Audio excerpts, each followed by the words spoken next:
ஓம் 2024 குரோதி வருடம் குரு பெயர்ச்சி பலன் கும்பராசிக்கு எவ்வாறு இருக்கும் என்பதை பற்றி பார்ப்போம்.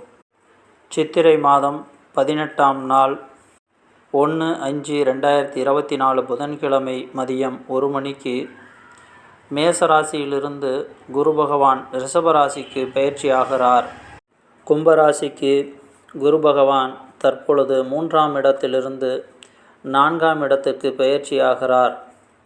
4ஆம் இடத்திலிருந்து கும்பராசிக்கு 8ஆம் இடமான கன்னியையும் 10ஆம் இடமான விருட்சகத்தையும் 12ஆம் இடமான மகரத்தையும் பார்க்கிறார். கும்பராசிக்காரர்களுக்கு பொதுவாக சுகம் சார்ந்த விஷயங்களில் குறைவு ஏற்படும். புதிதாக யாருக்காவது பணம் கடன் கொடுத்தால் பணம் வாங்குவதில் பிரச்சனைகள் ஏற்படும். ஏற்கனவே கொடுத்த கடன் வசூலாவதற்கு வாய்ப்புகள் அதிகம். கும்பராசிக்கு கன்னியிலிருந்து திசை நடப்பவர்களுக்கு வயிறு சம்பந்தமான உபாதைகள் ஏற்படும். புதிதாக தொழில் தொடங்குவதற்குண்டான விஷயங்களில் கவனமுடன் இருக்க வேண்டும். இல்லையென்றால் பொருளாதாரத்தில் முடக்கம் ஏற்படும். சுப விரயங்கள் அதிகமாக ஏற்படுவதற்கு வாய்ப்புகள் அதிகம். பிள்ளைகளுக்காக விரயம்.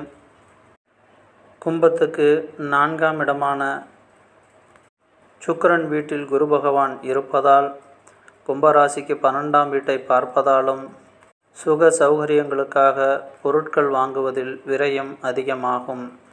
வண்டி வாகனங்களுக்கான விரயம். நீண்ட தூர பயணத்தால் விரயம்.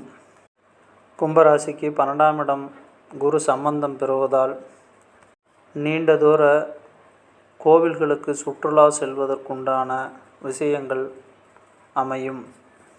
இந்த குரு பெயர்ச்சி கும்பராசிக்காரர்களுக்கு பெரிதாக பாதிப்பு இல்லை. ஆனால் கவனமுடன் இருந்தால் நிறைய விரயங்களை தவிர்க்கலாம்.